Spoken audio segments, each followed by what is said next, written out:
Hello everyone and welcome back to Owen Says Go, your food and travel channel here on YouTube. I'm Owen Luke and like many of you, I'm currently unable to travel anywhere, being locked down at the moment due to concerns over the coronavirus. However, I'm going to be taking you guys across Mexico now as we look back at the epic 2-month trip that we did in January and February of this year across Mexico, and I'm going to give you the top 10 reasons why we loved Mexico. Make sure to watch to the end of this video to catch our number 1 reason why Mexico should be at the top of your post-coronavirus travel bucket list. At number 10, the street art. Perhaps motivated by the traditions of the Aztecs and the Mayans who painted impressive scenes across their temples, or by pioneering local muralists like Diego Rivera and Jose Orozco, Mexico's walls sport a psychedelic array of inspiring graffiti, with everything from 10-story tall homages to Frida Kahlo and impressive realism to pop art and political statements. And we saw a lot of pieces which displayed Mexican pride in their heritage, as well as pieces that turned to politics, religion and nature for inspiration.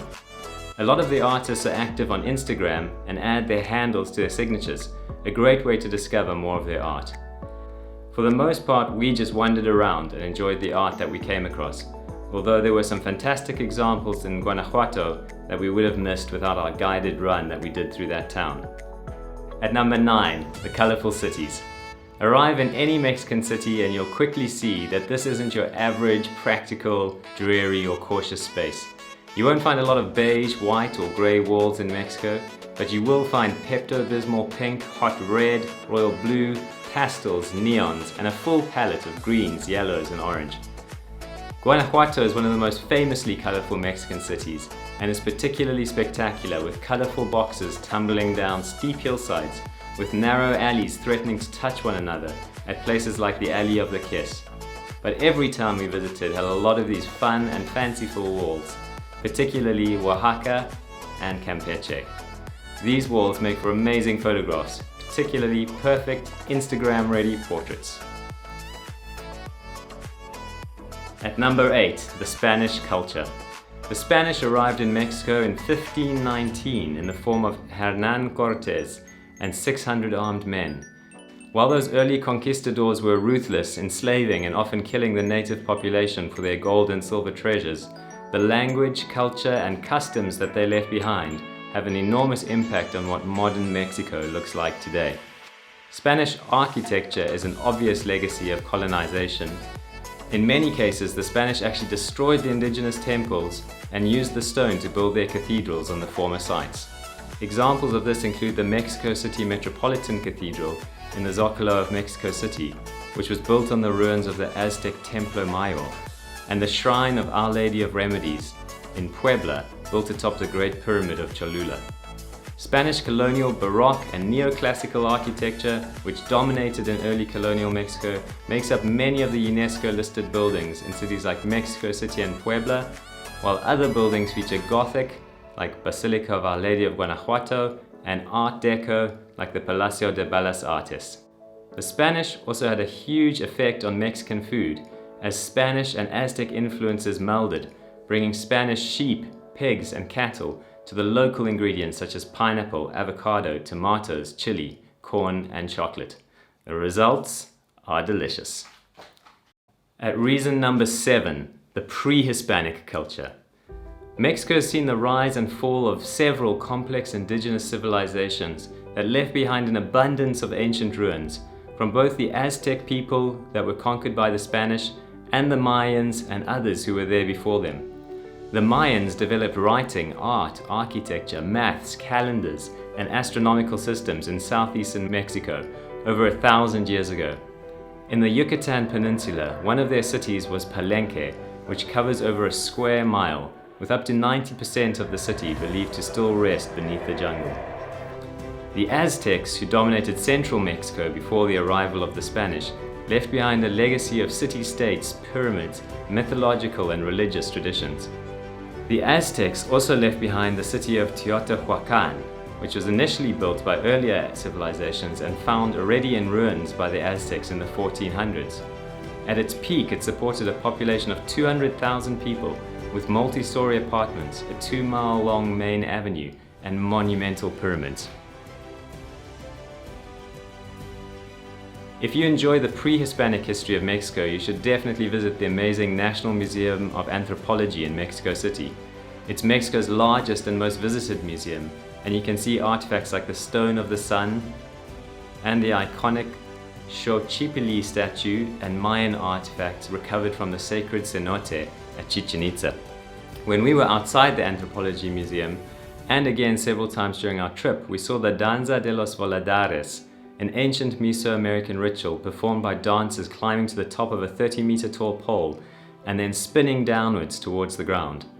We were also lucky in Mérida to see a game of Poc-Tapoc, or the Mayan ball game, which originated in the 1400s and generally involves knocking a heavy rubber ball back and forth to score, using only the hips and sometimes a ring through which the ball passes. The game was associated with ritual human sacrifice in Aztec times, and there's even speculation that heads and skulls of decapitated warriors were used as balls. At number 6, the markets. Mexican markets or mercados are a kind of daily carnival, department, grocery store, with fresh produce, meats of all kinds, sweets, snacks, souvenirs, spices, and household essentials, all being sold from small stalls, often featuring sky-high piles of whatever is being sold, and a shopkeeper either frantically peeling, cooking, selling, or just sitting at the back of the stall dwarfed by their own goods. While there are markets in every city, some of the particularly famous ones are found in Mexico City, which boasts over 300 markets, many of which are specialists selling only a single product, like food, plants, or candy. The sweet markets, or mercado dulce, like the ones we visited in Morelia, are particularly fun to shop at and photograph. Mexican mercados are crowded, often crazy busy and full of narrow aisles. Expect to bump into and be bumped into at regular intervals, whether you're browsing or sitting and trying to eat. We were impressed that prices were pretty consistent across the whole country, with the exception of tourist-heavy places like Cancun and Holbox. Typically, everything's extremely cheap, especially food. Expect to pay only 10 to 20 Mexican pesos for a taco and 20 pesos for a tall drink of fruit juice. Talking of the drinks, at number 5, reasons to love Mexico, we've got Mexico's amazing range of unique drinks. As well as its incredible diversity of unique and indigenous foods, Mexico boasts a drinks menu that's equally impressive. Best known and most obviously Mexican is tequila, named after the city and made only from the blue agave plant, which is grown in a specific region of the state of Jalisco. You can visit the city of tequila when you're staying at Guanajuato. It's only a 2-hour trip by bus and well worth a visit. While tequila is only made from blue agave, mezcal can be made from any of the many different species of agave. Its production is focused in Oaxaca, but it is produced across the country. The process of making mezcal differs from tequila in that the agave hearts are cooked in pits in the ground before being crushed and fermented, giving the final spirit a smoky flavor, not unlike a fine scotch. Beer is a popular drink in Mexico, with brands like Corona, Don Equis, Pacifico and Indio famous around the world. But Mexicans don't just stop at adding a lime wedge to the neck of their bottle. You can also enjoy your beer with lime and ice, with added Worcester sauce, and even clamato juice and chili. Watch my Isla Holbox video for a view of these various preparations. I really enjoyed this way of drinking beer. Very refreshing. You can also try a beer-like preparation called pulque, which is made from the fermented sap of the agave plant. It's popular locally and worth a try, although it's a bit of an acquired taste, kind of sour. We only drank this once on our trip while we were in Oaxaca. Mexico does great cocktails too, like margaritas, frozen or on the rocks. Ask for frappe if you want it frozen. And palomas, tequila and grapefruit, usually just the ubiquitous squirt soda, but if you're lucky, freshly squeezed. There are great non-alcoholic options in Mexico too, like horchata, a sweet rice milk beverage, various chocolate-based drinks like atole, freshly squeezed fruit juice. Try the verde with cactus paddles in it, or the combinado, or an agua fresca, which is fruit with water, sugar and lime. The jamaica, which is made from hibiscus flower, and tamarind are both great options. Even Mexican Coke, which is sweetened with cane sugar, rather than high fructose corn syrup like in the US, allegedly tastes better. I couldn't tell the difference.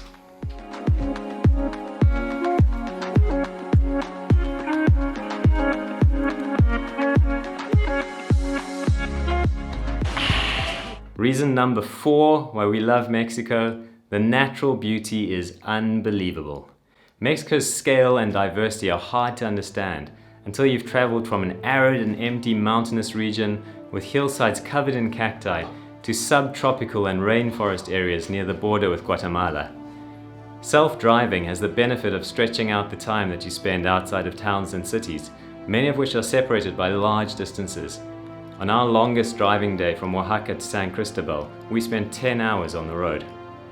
Some of the highlights of our trips were the result of days spent at incredible natural sites, like the petrified waterfalls at Hierve el Agua, a result of freshwater springs loaded with calcium carbonate and other minerals, and a beautiful place to stop and swim. In Palenque, we skipped the better-known Agua Azul, which is apparently swarmed with tourists, and rather went to the Cascadas de Roboto Barrio, which we had almost to ourselves. It features turquoise water, tons of swimming areas, caves, and waterfalls that you can climb over and under.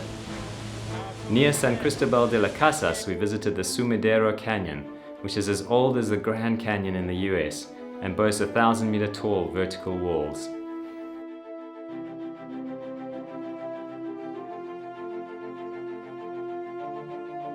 In Celestun, on the Yucatan coast, we saw beaches, mangroves, and flocks of luminous pink flamingos. We spent 3 days at the amazing Bacala Lagoon, which is 42 kilometers long and only 2 kilometers wide, its striking blue color due in part to its white limestone floor. Visually stunning, Isla Holbox is a dreamy, sleepy, perfect beach town with turquoise water, wide exposed sandbars at low tide, whale sharks in season, and the most incredible sunsets. Speaking of natural beauty, at number 3, reasons why to love Mexico, we have cenotes. Cenotes are natural sinkholes formed from the collapse of limestone bedrock that exposes the groundwater underneath. Most common in the Yucatan, they were sometimes used in the past by Mayan people for sacrificial offerings to their rain deity Chark. The Yucatan has over 6,000 cenotes, varying from large open water pools to small sheltered sites and caves. With their clear, cool water and often 50 to 100 meter depth, they provide amazing swimming opportunities in the hot, humid Yucatan. With so many cenotes to choose from, do some research online and decide what features are most interesting to you before heading out. We saw some cenotes that were very quiet with no other visitors, and others that had regular tourist bus arrivals. Some cenotes with very few services, and others with changing rooms, restaurants, and swimming pools associated. My favorite cenote was probably the Cenote Oxman at Hacienda San Lorenzo, a collapsed limestone cave with high straight walls and roots dangling into the water, mostly because of the incredible rope swing, which offered the quickest route into the cool, dark blue water.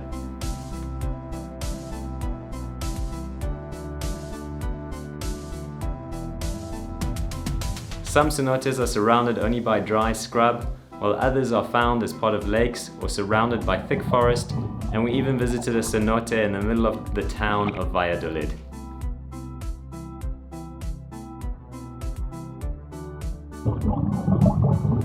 At reason number 2 to love Mexico, we have the Mexican people. The Mexican people are super friendly and welcoming. They seem to take every opportunity to celebrate, with raucous birthday parties bursting into the street, religious and music festivals, and pop-up markets somewhere every day. There's live music being played on zócalos across the country, and people dancing in the street to salsa or reggaeton. A lot of the places that we visited had relatively few tourists, and it was great to be surrounded by real living cities filled with people going about their daily tasks. It definitely helps to speak some Spanish, especially in the smaller towns, where any effort to speak the language was rewarded by infinite patience, humor, and kindness from the locals. In most areas, while vendors will shout out their wares, they won't hassle you individually, and they aren't the kind of persistent touts that you run into in some other countries. We never felt unsafe or uncomfortable at any point during our stay, including when we drank tequila in small local bars inhabited only by old men, who laughed and sang along with us when we fed coins into the jukebox and played music by Queen. One of my favorite Spanish phrases that you'll often hear in Mexico is "de nada," it's nothing, in response to almost any kind of thanks. Nothing seems to be too much trouble for people, like the bartender at a small mezcaleria in Puebla who probably spent half an hour with us giving an impromptu tasting flight after I just asked him for a recommendation. We also encountered on more than one occasion strangers who after a brief meeting would write their number down on a piece of paper and instruct us in all sincerity to call them any time if we needed any assistance. And finally, the number one reason to love Mexico, you've probably guessed it, it's the food. Whenever we travel, we tend to make our decisions based on food. Which countries have the best street food, which cities have the most exciting restaurant scenes, and where can you find the unusual and the exotic? Mexico has always been on the list, but real Mexican food completely outdid any expectations that I had coming in, based on my limited knowledge of basic tacos and burritos. Before we visited Mexico, I didn't know what to expect from birria goat stew, delicious carne en cejujo, carnitas or pork cooked in its own fat, crispy pork skin chicharrones, or pozole, a comforting soup made with hominy corn. Tostadas, crunchy fried tortillas topped with beans and cheese, like a Mexican pizza. I was unaware of the extent of variation in tacos, including the ever-popular al pastor with a sweet and tangy pineapple topping, crispy meat asada and barbacoa, shallow fried birria tacos, melt-in-the-mouth cabeza or head tacos, chorizo, carnitas, tongue or lengua, fish tacos, and even tripa or tripe, which I loved. Outside of Mexico, you probably wouldn't encounter things like semitas, which are rolls filled with avo, meat, cheese, and chipotle.